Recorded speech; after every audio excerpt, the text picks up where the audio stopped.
शांति भवा।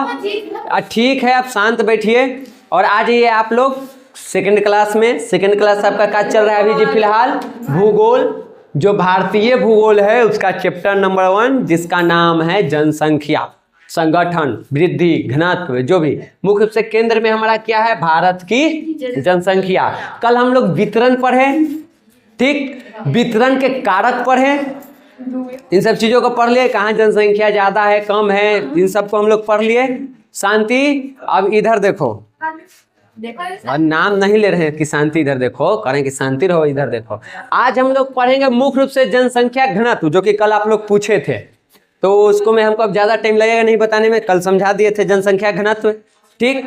उसके बाद हम लोग पढ़ेंगे जनसंख्या वृद्धि, जनसंख्या वृद्धि के कारण, जनसंख्या वृद्धि के परिणाम, और थोड़ा सा हम लोग देख लेंगे जनसंख्या संगठन, ये संगठन, ठीक। और चैप्टर ये खत्म, अगले दिन आपका ये चैप्टर खत्म, ठीक। एक दिन क्या और है। चलिए तो आ जाइए आप लोग इधर बोर्डवा पर। कल हम लोग ये पढ़ लिए थे कि ये सब वो हैं जो जनसंख्या वितरण को प्रभावित करते हैं, उसके कारक हैं। और हम लोगों को शुरू कहाँ से करना है जी? हम लोगों को शुरू करना है जनसंख्या घनत्व से।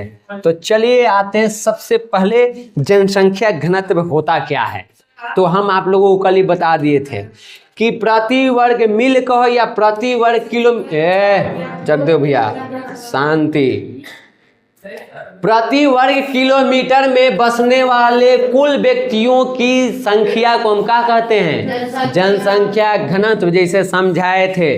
बताइए अभी जनसंख्या घनत्व कौन बेंच पर ज्यादा है? ठीक, उतने दूरी में ज्यादा बच्चे बैठे हुए हैं। सबसे कम कौन पर है? 3 गो पर, 3 गो पर है, ठीक। अब मिडिल में कौन है? समझ गए? तो ये हो गया आपका जनसंख्या घनत्व। ओके, अब देखिए जनसंख्या घनत्व ज्यादा रहता कहाँ है? अगर कोई कृषि प्रधान देश या राज्य है तो वहां पे जनसंख्या घनत्व आपको ज्यादा मिलेगा। अगर कहीं औद्योगिक रूप से विकसित देश है तो वहां पे भी जनसंख्या ज्यादा मिलेगा। कारण, समय की जो शुरुआत से देखो तो उद्योग का विकास नहीं, पहले किसका विकास हुआ? कृषि का। और सबसे इम्पोर्टेंट हमारे लिए होता है खाने पीने के चीज। तो शुरुआत से ही लोग वैसे क्षेत्रों में ज्यादा बसे जहां पे कृषि की सुविधा थी, इसलिए वहां पे जनसंख्या घनत्व आज ज्यादा है। फिर जब उद्योगों का विकास हुआ, औद्योगिक विकास हुआ, तो नगरीकरण हुआ और उसने जनसंख्या को अपनी ओर खींचा, क्योंकि वहाँ रोजगारी सबकी सुविधाएं ज्यादा होती है, जीवन स्तर बढ़िया होता है, हर तरह के सेवाएं उपलब्ध होती है, तो वहां पे भी आपको जनसंख्या घनत्व ज्यादा मिल जाएगा, ठीक है। 2001 के जनसंख्या के अनुसार चले, जो जनगणना हुई थी उसके अनुसार हम चले, तब भारत का जनसंख्या घनत्व कितना था? 324, ठीक। यानी हर 1 किलोमीटर में 324 व्यक्ति, इतना जनसंख्या था। ये पूरे भारत में अगर बांटे तो हर 1 किलोमीटर में 324, 324, 324, 324 करके इसे 32 लाख वर्ग किलोमीटर जो हमारा क्षेत्रफल है तो पूरा हो जाएगा। अब जनसंख्या निकालना है तो उसमें गुना भागा कर लो 324 से। 32 लाख कितना है? 84,246 किलोमीटर। अपन निकाली तरह जनसंख्या कितना है उसको निकाल सकती है, समझ गए। उसके बाद दोबारा जनसंख्या कौन हुआ हमारा भी न्यूनतम? 2011 में। 2001 के बाद कब होगा? क्यों 2011 में होगा? पहली बार जनगणना कब हुई थी? 2001 में। कौन था उस टाइम पे? दूसरा कब हुआ? कौन था सबसे ज्यादा जनसंख्या? सबसे ज्यादा जनसंख्या उत्तर प्रदेश। मारेंगे हम राज्य बोले हैं तो पूछो ना कि कौन सी पूछी था? राज्य, केंद्र शासित प्रदेश। तो चलिए राज्य में उत्तर प्रदेश, केंद्र शासित प्रदेश में दिल्ली। सबसे कम जनसंख्या वाला राज्य केंद्र शासित प्रदेश लक्षद्वीप। ठीक। बिहार जनसंख्या के दृष्टि से कितने स्थान पर है? 7वां स्थान पर है। तो 7वां पर कौन है? भारत पर है विश्व में, ठीक ना। दूसरे नंबर पर जनसंख्या में, चौथा नंबर पर पश्चिम बंगाल। ठीक। अगला सवाल, केरल में जनसंख्या ज्यादा का है? क्या कारण है वहाँ पे? वहाँ पे गुणवत्ता साक्षरता दर बढ़िया है, जीवन स्तर ऊंचा है। ठीक, जनगणना हम कितने आधार पे करते हैं? कौन कौन? संख्यात्मक और गुणात्मक। बताओ बढ़िया कौन होला, संख्यात्मक कि गुणात्मक? अच्छा ठीक है, चलिए आगे बढ़े, ऐसे ही पढ़िए आप लोग एकदम। हम तो ये कहेंगे कि कम से कम 12-14 घंटा पढ़िए, इतना न पढ़े तक का पढ़े। 2 घंटा ये सब्जेक्ट, 2 घंटा वो, 2 घंटा 2 घंटा, टोटल हो गया 10 घंटा। ठीक, चूंकि हम देखो इसलिए बोल रहे हैं कि हम खुद 12th में यही रूल अपनाए थे, हर सब्जेक्ट 2 घंटा, 6 सब्जेक्ट सब ले लिए थे, ले सब हमारे दे दें, तब 12 घंटा हो गया था। ठीक, और 3-4 घंटे का कोचिंग, तो 15-16 घंटा मेरा हो जाता था। कभी कभी 2 दिन 3 दिन के हम लगातार ब्रेक ले लेते थे, पढ़ी जब उब गए ना तो 2-3 दिन हम पढ़वे न करा, लेकिन वैसे आप लोग ना पढ़िएगा ऐसे। अरे आप 2 घंटा नहीं पढ़ सकते हैं, एक सब्जेक्ट को 1 घंटा 1.5 घंटा पढ़ सकते हैं, 1-1.5 घंटा पर सब्जेक्ट। अब इतना नहीं दीजिएगा तो फिर आप 12th में पढ़ क्यों रहे, खाली पास होए लगे? आप ये मत पढ़िए ये सोच के कि हमको 12th के एग्जाम देना है, पास करना है। आप सीधे दिमाग में लोड कर लीजिए, आप कॉम्पिटिटिव एग्जाम के तैयारी कर रहे हैं और इसमें है जो सबसे ज्यादा वही सबसे आगे, समझ गए? तो आप ये सोच के मत पढ़िएगा कि 60 नंबर तो आ ही जाएगा, 300 आ जाएगा, फर्स्ट डिवीजन 25,000। वो ठीक है 25,000 के लिए है नहीं जाए, लेकिन टारगेट आप ऊपर के रखिए। जितना ही पढ़िएगा उतना ही कंपटीशन में आपको मदद मिलने वाली है, समझ गए? और ना पढ़िएगा तो अपन समझते रहिए। देखिए तो 2011 में जो हमारी जनगणना हुई उसके अनुसार भारत के जनसंख्या घनत्व कितना था? 382। और 2021 में जनगणना नहीं हुई है, लेकिन अनुमान वाला जो आंकड़ा है उसमें कितना आ रहा है? 464। बाकी अब कौन सही होगा कौन गलत होगा डिपेंड करेगा कि सवाल का पूछा है, ऑप्शन क्या दिया है। जब एग्जाम होगा तब, ठीक ना, या क्वेश्चन बैंक में देखेंगे होगा तो उसमें करवाएंगे। ठीक, अब बाकी जो भी डेटा है हम 2001 के अनुसार चलते हैं। 2001 के अनुसार सबसे अधिक जनसंख्या घनत्व वाला राज्य कौन है?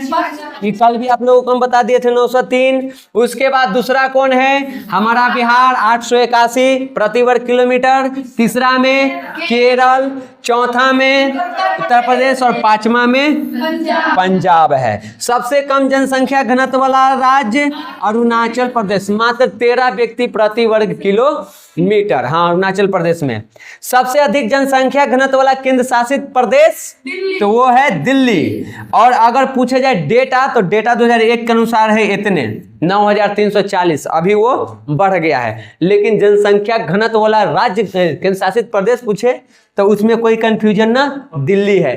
डेटा पूछ देगा तब ये घटते बढ़ते रहता है, इसमें कंफ्यूजन है, बाकी सही है। पूछेगा सबसे अधिक जनसंख्या घनत्व वाला राज्य तब चाहे अब पश्चिमी बंगाल है, दूसरा पर बिहार है, तीसरा पर जैसे है सब सेम है।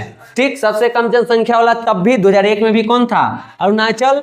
आज भी कौन है? अरुणाचल नहीं है ना, है हम पी के लिख ली है। कहाँ पढ़ी था? मारदम पर मरिए जब जनसंख्या घनत्व विद्या पढ़ी थे, भीतर आना कही थे कि ना है कैसे केरल है। और कम वाला नहीं है तो कम वाला देखो यहाँ दिया हुआ है, सबसे लास्ट में रहेगा वो कौन है? सबसे कम वाला है। सबसे ज्यादा वाला नंबर 1 पे, सबसे कम वाला दूसरे नंबर पे, लाइन से लिखा हुआ है, समझ गए? तो सब आपके किताब में है, बिना किताब के हम ना पढ़ा रहे हैं। तो मैया एक बार रिवीजन। सबसे अधिक जनसंख्या घनत्व वाला राज्य पश्चिम बंगाल, दूसरे नंबर पर बिहार, तीसरा केरल, चौथा उत्तर प्रदेश, 5वां पंजाब। सबसे कम जनसंख्या घनत्व वाला अरुणाचल प्रदेश। सबसे अधिक जनसंख्या घनत्व वाला केंद्र शासित प्रदेश दिल्ली। और सबसे कम जनसंख्या घनत्व वाला केंद्र शासित प्रदेश अंडमान निकोबार, मात्र 43। ठीक, क्लियर यहाँ तक? मैं आगे बढ़ जाऊं, चलिए अब यहाँ पे याद रखिए, ये जो आपका जनसंख्या का जो वितरण होता है उसी तो जनसंख्या वितरण के कल हम लोगों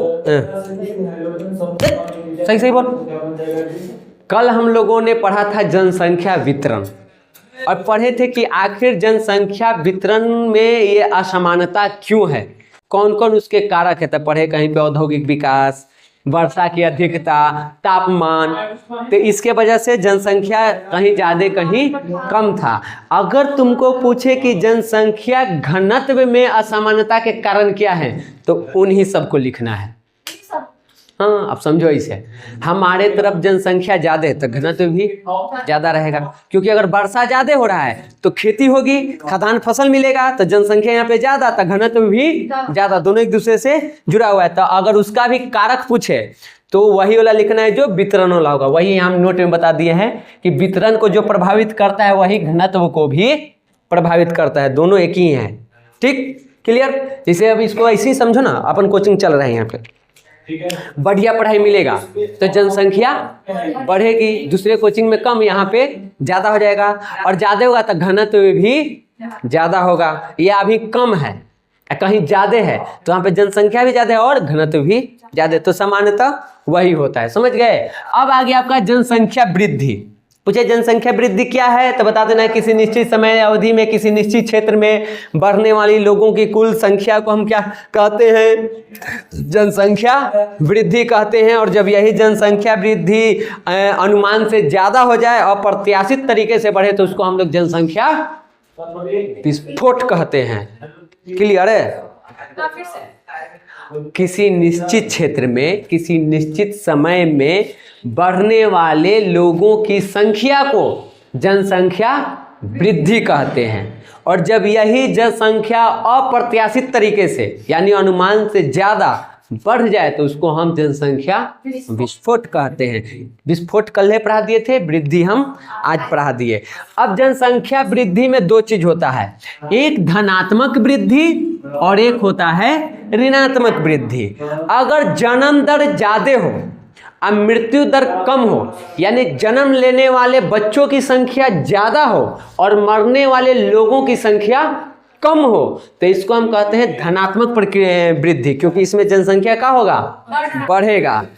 ऋणात्मक में उल्टा कर दो, जन्म लेने वाले बच्चों की संख्या कम हो, ठीक, और हाँ कम हो, और मरने वाले लोग ज्यादा हो जाएं, तो जनसंख्या क्या होता है, घटता है। सही बोल रहे हैं ना।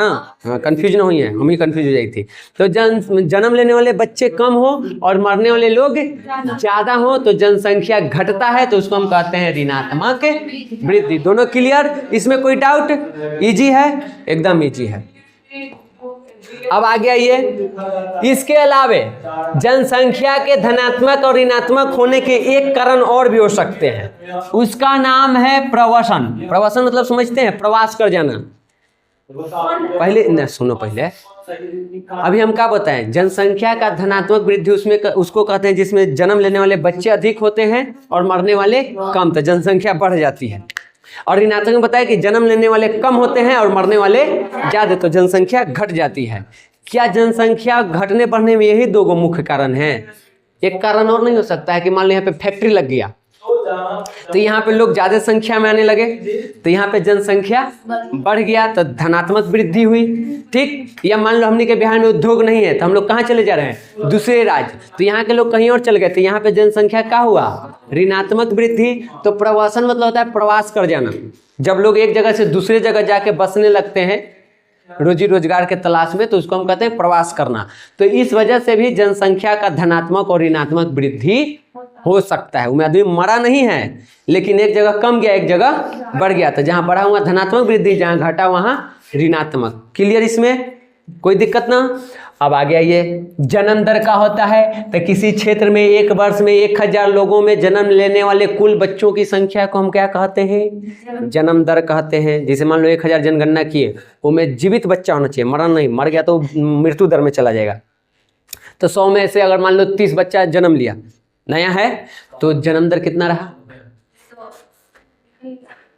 3 रहा 100 में से। जैसे मान लीजिए 30 हम बोले हैं, 3 नहीं 30 बोले तो 30। अब इसको इसे समझो, तोर गांव में पिछला साल गिनती होके गया था, जितना उनमें जनसंख्या था कोई बात नहीं, इस साल गिनती हुआ तो 100 को नाम लिखाया, और 100 नाम में पता चला कि 30 नाम ऐसे हैं जो पिछले साल नहीं थे, वो अभी 6 महीने के बच्चे, 1 महीने 2 महीने ये हैं।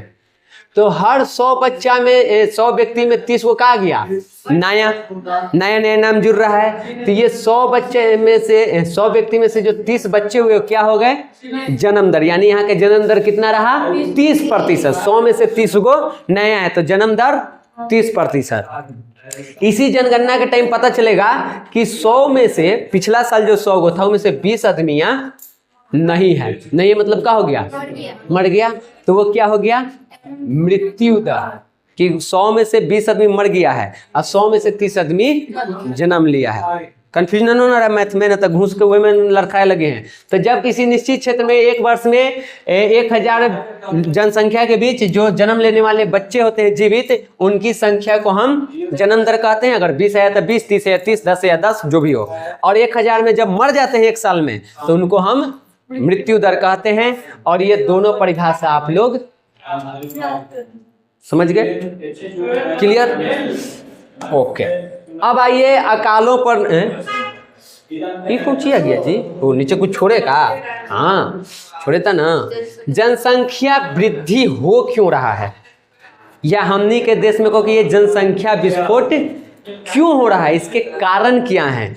तो देखिए इसके कारण है पहला कि पहले हमारे पास सिंचाई की व्यवस्था नहीं थी, यातायात की भी व्यवस्था नहीं थी और वैज्ञानिक तरीके से खेती भी नहीं करते थे। तो सिंचाई की व्यवस्था न होने से उत्पादन गिर जाता था, वैज्ञानिक तरीके से खेती नहीं करते थे इसलिए उत्पादन कम हो गया, और यातायात की व्यवस्था नहीं थी इस वजह से हम दूसरे देशों से एक्सपोर्ट नहीं कर पाते थे, सामानों को अपने देश मंगवा नहीं पाते थे। तो भूखमरी में अकाल में लोग क्या होते थे मर जाते थे। तो मर जाते थे तो जनसंख्या हो जाता था कम, बढ़ता नहीं था, बढ़ भी रहा था तो धीरे धीरे। और आज के टाइम पे क्या हो गया है, हमारा संचार भी व्यवस्थित तरीके से एकदम विकसित हो गया है, यातायात भी विकसित है, सिंचाई की भी व्यवस्था कर लिए हैं और वैज्ञानिक तरीके से खेती भी कर रहे हैं। तो उत्पादन गया बढ़ और सब लोग के पेट जाए थे भर, तब मरे के नामे न ली थे। तो इस वजह से जनसंख्या क्या हो गया बढ़ गया। दूसरा चिकित्सा में सुधार, पहले इलाज की इतनी व्यवस्था नहीं थी तो लोग रोगिया करना के मरत रहल। ठीक, आज व्यवस्था हो गई है, बच्चा के पैदा लेते टीकाकरण पर टीकाकरण पर टीकाकरण, बुढ़ौती ले टीकाकरण हो रहा है। तो हर तरह के बीमारी का इलाज यहाँ पे संभव हो गया है। आज जब मरल चाहे ओकरा हम मरे नहीं दे रहे हैं, उसको बचा ले रहे हैं, तो जनसंख्या का हो गया बढ़ गया। तो एक हो गया ये कारण। उसके बाद है जन्म दर का अधिक होना। आज के टाइम पर जन्म दर भी बढ़ गया है, जनसंख्या बढ़ रही है और उसी रफ्तार से हम लोग फिर अपना प्रोडक्शन कर रहे हैं तो फिर बढ़ रही है, तो जनसंख्या वृद्धि हो रही है। वृद्धि के कई कारण हैं, जैसे पहला कारण कि गर्म जलवायु के कारण भी होता है। स्त्रियों में अधिक प्रजनन शक्ति, अधिक प्रजनन शक्ति मतलब अब एगो लड़की के शादी होती 30-35 साल में, कितना बच्चा उसको होगा 4 से 5, एगो के शादी हो गई 12-15 साल में, ओकरा कर दूं 15-20 गो बाल बच्चा हो गया। 15 साल की उम्र में किसकी शादी होती है, अशिक्षित महिला लड़कियों की या लड़कों की। पढ़ा लिखल तो 15 साल में ब्याह करेगा ही नहीं, गार्जियन करवाएगा ही नहीं। ठीक, अब उसको क्या पता क्या होता है परिवार नियोजन, क्या होता है जनसंख्या, उसको सीधे दिख रहा है हमर इतना माने रहत, इतना पैसा आवत, कोई के मार के गिरा देवे, काट देवे, फाड़ देवे, पूरा गाँव में कोई बोलती रे वो वाला। तो एक है स्त्रियों में अधिक प्रजनन, इस वजह से बाल विवाह, कम उम्र में शादी हो जाने से। संयुक्त परिवार में देखो क्या होता है, अगर मान लो हमारे शादी हो, हमारे माँ बाप हमारा अलगे कर दे तो हमको पूरी जिम्मेवारी मिल जाएगी, घर परिवार पत्नी जो भी है बाल बच्चा सबको देखना है, तो मेंटेन करके चलेंगे। संयुक्त परिवार में घर के लोग खर्चा उठा लेते हैं, पॉपे उठा लेते हैं, दूध दही जो चाहे लेगन के दवाई कपड़ा मिल गई तो हमारा भार पड़ा, तब भार ना पड़ा तो एगो बाल बच्चा ले आप भार पड़ेगा एक गो में तो कहीं ना एगो ना एगो के खर्चे न चले थे एगो। ठीक, तो बाल विवाह के बाद संयुक्त परिवार।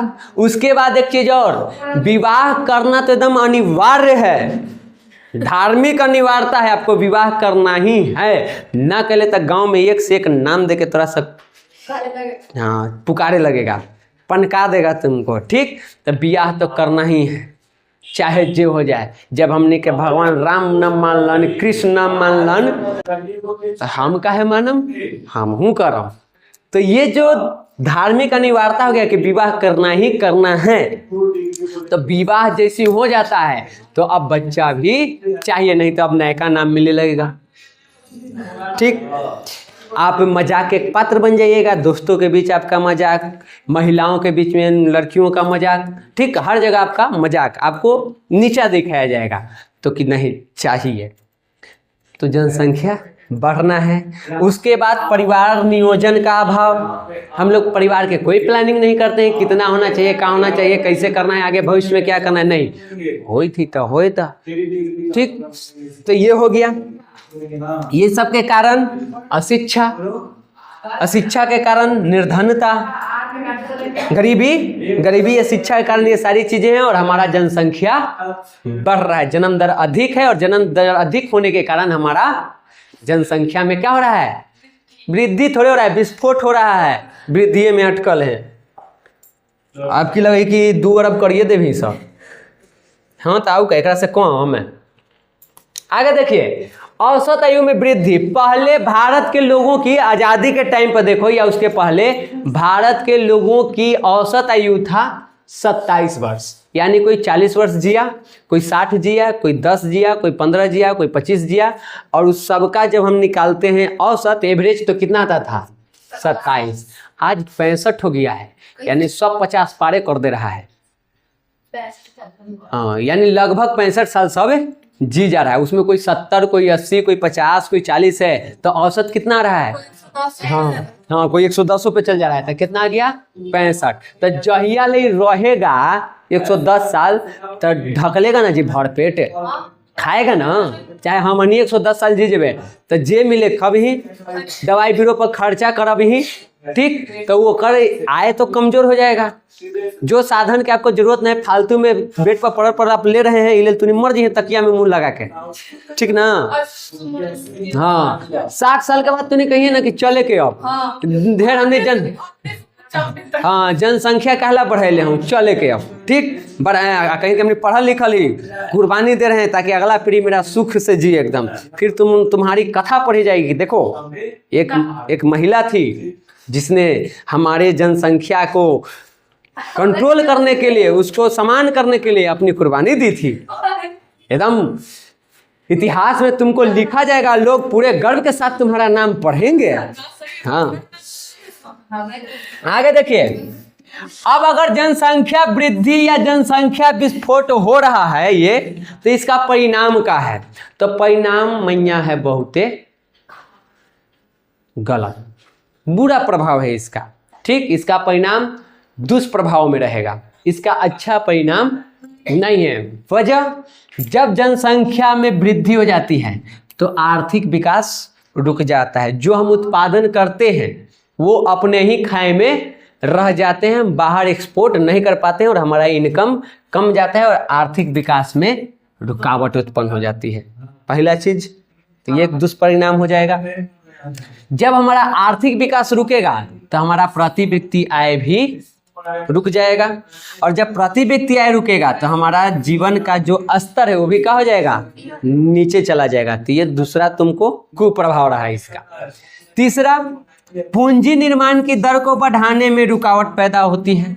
वही बात है कि जब आपके पास पैसा है, मान लो हम यहाँ पे कमाएं 1 लाख का महीना कमाएं, आप 15 को हमारे बाले बच्चा है, तो 1 लाख हमारा कुछ बुझाएगा जी। लेकिन हम अकेले हैं, एगो बेटा है, एगो पत्नी है, पत्नी सब दिन रहे या बेटी रहे तो ज़्यादा बढ़िया है। अब वो है 1 लाख के महीना कमा रहे, कितना खर्चा होगा 3 गो में, 20,000, 30,000, 40,000, 50,000 तो कम से कम बचेगा। तो 50,000 बच के हम पूंजी बनाएंगे अपना, कुछ नए रोजगार या कुछ जीवन स्तर को अपना ऊंचा करेंगे। लेकिन जब जनसंख्या ज़्यादा होता है तो पूंजी हम नहीं बना पाते हैं, समझ गए। उसके बाद जनसंख्या वृद्धि से खाद्य समस्या उत्पन्न होती है। ये एक नाव है और कुछ ही यात्रियों के लिए सीमित है, खाने पीने के सामान सब सीमित है, और यात्रियों का से ज़्यादा। बियाह में खाना बनले 500 आदमी के, आज चल जाती 800, तो खाए लगे मार होए लगती ना, प्लेट छीना छीनी। तो वही हाल है यहाँ। तो जनसंख्या वृद्धि से खाद्यान्न समस्या भी उत्पन्न होती है। और एक चीज और करता है, यह देश में बेरोजगारी को भी उत्पन्न करता है। इतना जनसंख्या हो जाएगा कि सरकार उतना को रोजगार देने में सक्षम ही नहीं है, तो बेरोजगार घूमिए। और जब हम बेरोजगार होते हैं तो कहा जाता है खाली दिमाग शैतान का घर होता है। हमारे दिमाग में सिर्फ फालतू की बातें चलती है, सब उल्टा, चोरी डकैती, करप्शन, हत्या, बलात्कार, यही सब चीजें आपको सुनने को देखने को मिलेंगी। समझ गए? जब रोजगार मिलता है तो हम कहीं और केंद्रित हो जाते हैं। और ये बाकी को छोड़िए, हम अपने ऊपर ही आपको बता रहे हैं। अभी हम मान लो पढ़ाना लिखाना बंद कर दें तो बैठे बैठे क्या करेंगे? मोबाइल देखेंगे, टिकटॉक देखेंगे, नचनिया के नाच देखेंगे। टिकटॉक पर फलानिया बड़ी बढ़िया नाचा है, दिमाग में खाली निगेटिव बातें चलती रहेगी। ठीक, लेकिन पढ़े तो ध्यान कि नहीं, बिहान हमको एक चैप्टर पढ़ाना है, हमको लिखना है, 12 का है ना बजे, 1 का है ना बजे, लिखी के सोना है। तो पूरा ध्यान कहाँ है? यहाँ पे, क्योंकि हम अपना एक रोजगार खोले हुए हैं। तो हमारा पूरा है कि नहीं, अगर नहीं देंगे तो क्या होगा? मेरा रोजगार नीचे चला जाएगा, बैठ जाएगा, आगे के हमारा भविष्य खराब हो जाएगा। तो रोजगार मिला हुआ है तो पूरा फोकस उधर है और फालतू की चीज़ों से दूर है। दोस्त यार, हित नाता, ये सब खत्म हो है, लगभग किसी से कोई संपर्क नहीं है। कभी कभी फ्री है तो उठाएंगे, नहीं तो मान लो कि कोई दोस्त है 6 महीने में फ़ोन किया, अब बताओ अभी फ़ोन करेगा? फ़ोन लगने वाला है, अभी हम देखेंगे भी तो हम फ़ोन करने वाले हैं? नहीं करेंगे। यहाँ से जाएंगे, वीडियो अपलोड करने में 1 घंटा लग जाना है, सब 3-3 4-4 को रहता है, दोनों पढ़ के। और उसके बाद फिर लिखित 12 बज जाएगा, बताओ कखनी बताएंगे? उठेंगे 6 बजे, यहाँ पहुँच जाएंगे, खाएंगे, खाते खाते वीडियो एडिटिंग करेंगे, अब फिर यहाँ आ जाएंगे, फिर ये करें। टाइम में ना भाई, एक्स्ट्रा बात सोचने को टाइम में ना है। बस राह में चलते चलते ही हम राधे राधे अपन कर लेते हैं, राधा को याद कर लेते हैं। प्रेमानंद बाबा कहें कि कुछ भी करो, राधा राधा करते रहो। तो हम राधा को याद करते रहते हैं, उसके लिए टाइम की जरूरत नहीं है। वो तो अभी हम बोल लिए राधा राधा राधा। तू भी राधा राधा बोल ली, तू लोग भी राधा राधा बोल ली, राधा राधा राधा। सुबह ही 108 बार, बहुत बढ़िया है, अच्छी बात। अब आइए मैया जनसंख्या का संगठन। अगर पूछे जनसंख्या संगठन से आप क्या समझते हैं, तो आप बताइएगा कि जनसंख्या को आयु, लिंग, शिक्षा, आर्थिक स्थिति, धर्म, भाषा आदि के आधार पर जब हम विभाजित करके पढ़ते हैं या उसकी जानकारी लेते हैं तो उसी को हम क्या कहते हैं? जनसंख्या संगठन कहते हैं। और यहाँ से जो हम पढ़ने वाले हैं वो एक पढ़ेंगे हम भाषा के आधार पर, एक लिंग के आधार पर, एक क्षेत्र के आधार पर, आयु के आधार पर, ऐसे करके अलग अलग बांट के अब जो आएगा टॉपिक सबको हम पढ़ेंगे। तो सबसे पहले पढ़ लीजिए हम लोग भाषा के आधार पर जनसंख्या। सबसे पहले जानो भाषा होता क्या है। तो भाषा बोले जाने वाले शब्द का एक संगठित प्रणाली है। ठीक, संगठित रूप में हम अभी बोल रहे हैं शब्दों को चयन करके, जिसके द्वारा लोग एक दूसरे के साथ आपस में समझदारी के साथ संपर्क करते हैं। ऐसा बोलते हैं कि सामने वाला भी समझ जाए, और सामने वाला भी ऐसा बोलता है कि हम समझ जाए। तो समझदारी के साथ बात करते हैं। भाषा वो है जिसके माध्यम से हम अपने विचारों का आदान प्रदान करते हैं। व्याकरण में ही ना पढ़ते हैं कि जिसके माध्यम से हम अपने विचारों का आदान प्रदान करते हैं, वही तो भाषा है। ठीक, भाषा और बोली में थोड़ा सा के अंतर है। भाषा बड़े क्षेत्र में बोली जाती है और बोली का क्षेत्र जो है वो छोटा होता है। ठीक, जैसे मगही बोली है फिलहाल, लेकिन हिंदी भाषा है। ठीक भारतीय भाषाओं का पहली बार सर्वेक्षण, ये VVI क्वेश्चन में अपना रख लीजिए, करने वाले व्यक्ति का नाम है ग्रियर्सन। कब किए थे? तो देखो, ये भाषाओं का भारत में सर्वेक्षण करना, उसकी जानकारी लेना शुरू किया 1898 में, और वो डेटा पूरा करने में टाइम लग गया कहाँ? 1928। अब जोड़ लीजिए कितना साल हो गया, लगभग 30 साल। 30 साल लगा भारत के सभी भाषाओं और बोलियों को डेटा तैयार करने में। और कब तो हम दे दिए ना, कहाँ लिखना है थोड़ा बस ये याद रखो, ये ग्रियर्सन, समझिए। और इन्होंने क्या किया कि यहाँ पे कहें कि 169 गो भाषा, 79 गो भाषा है, अब 544 गो बोली है। 169 ऐसे बोली थी जो बड़े क्षेत्र में बोले जाते थे, इसलिए उसको क्या कहा गया? भाषा, और 544 ऐसे थे जो छोटे स्तर पे बोले जाते थे, उसका क्षेत्र कम था, इसलिए उसको क्या कहा गया, बोली। वर्तमान में अगर देखो तो हमने के संविधान में ही कितने भाषाओं को दिया गया है जगह, 22 गो, समझ गए। 22 भाषा के नाम भी तुम्हारा लिखा हुआ है। ज्यादा कीड़ा काट रहा है तो उसको याद कर सकते हो। सबसे बढ़िया, जिसको राज याद है तो आधा से ज्यादा इसे याद हो जाएगा, राज्य से तो जुड़ा हुआ है। बस राज्य जिसको याद है याद हो जाएगा। चलिए आगे, ये अंतिम पेज। तेलुगु भाषा हुआ। दूसरा है मैया धर्म। देखो धर्म क्या होता है, अगर आप उठिए सुतिए कर रहे हैं कि मंदिर वहीं बनाएंगे तो आप धर्म में हैं। मंदिर वहीं। अच्छा चलो मंदिर इधर आइए। धर्म किसको कहते हैं वो जानो। धर्म समाज में रहने वाले एक समान समूह का प्रतीक होता है, जो उसको सांस्कृतिक रूप से या धार्मिक रूप से या किसी विचारधारा के माध्यम से एक दूसरे के साथ जोड़ के रखता है। उसको जोड़ने का वो आधार होता है धर्म। धर्म में होता है अपना एक विचारधारा, तो विचारधारा उन लोगों को जोड़ के रखता है। वे सभी एक विचारधारा के होते हैं, ठीक। जैसे जो हिंदू हैं उनका एक विचारधारा है, सब राम कृष्ण और ये सबको मानने वाले हैं, कोई अल्लाह के नाम नहीं लेगा, ठीक। कोई ईसाई को नाम नहीं लेगा, जो ईसाई के लोग हैं उसको लेंगे, तो ये है, ठीक। और भारत में देखो तो जो भी नागरिक है वो किसी न किसी धर्म से जुड़ा हुआ है, धार्मिक भावना से जुड़ा हुआ है। सबका अपना एक धर्म है, और भारत में धर्मों की भी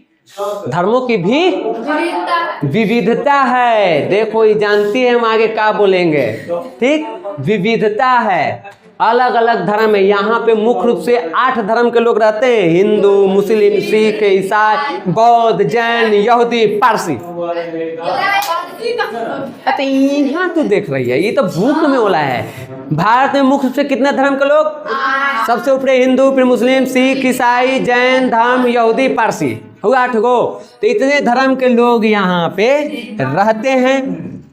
भारत के प्रत्येक राज्यों में धर्म समुदायों का वितरण समान नहीं है, कहीं पे ज्यादा है, कहीं पे कम है। जैसे पश्चिम बंगाल में बात करो तो वहाँ पे मुसलमानों की संख्या ज्यादा है। केरल के तरफ चले जाओ तो वहाँ ईसाई ज्यादा हैं। हम लोग इधर बात करें बिहार उत्तर प्रदेश में, तो इधर हिंदुओं की संख्या ज्यादा है, समझ गए। तो अलग अलग क्षेत्रों में अलग अलग धर्म के लोगों की संख्या ज्यादा कम होती है। यही देख लीजिए, हम लोग आजमा में मुसलमानों की संख्या कम है, फुलवाड़ी में अजमा में हिंदुओं की संख्या, फुलवाड़ी में अजमा में बौद्धों की संख्या है। 1-2 घर हैं और 1-2 घर सिख भी हैं यहाँ, तो संख्या कम है। और वही आप पंजाब में चले जाइए तो सिखों की संख्या ज्यादा है। तो हर जगह धर्म के लोगों की भी संख्या एक समान नहीं है, अलग अलग क्षेत्र में, राज्य में अलग अलग धर्म के लोगों की संख्या कम ज्यादा हो सकता है, समझ गए। तो यहाँ तक क्लियर। अब हम लोग साक्षरता दर, लिंग अनुपात, ये सब जो बच गया है उसको अगले क्लास में, और क्लास पूरा ये चैप्टर खत्म। आपके विस्तार से पढ़ रहे हैं, पहला चैप्टर वाला कोई समस्या नहीं है, आपके ऑब्जेक्टिव नहीं छूटेगा, ठीक है।